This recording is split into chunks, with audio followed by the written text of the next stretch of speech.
Sesiapa yang solat sunat 4 rakaat selepas Isyak. Ada tak solat sunat lepas Isyak 4 rakaat? Ada. Selalu kita buat 2. Man salla arba'an ba'dal Isyak. Siapa yang buat 4 rakaat selepas Isyak, tidak dipisahkan di antara 4 itu dengan salam. 4 rakaat, 1 salam direct, tak ada tahiyat pertama, tahiyat akhir sahaja.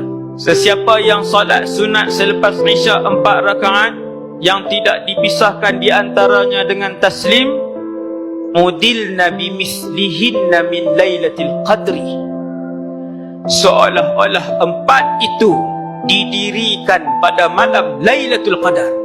Tuan-tuan, nak dapat malam Lailatul Qadar bulan Ramadan senang ke susah? Susah.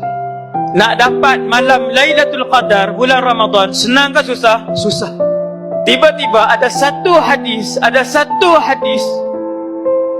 yang Nabi sebut kelebihan 4 rakaat selepas Isya yang bukan malam Ramadan, tetapi pada malam bulan-bulan bukan Ramadan sepanjang 320 malam.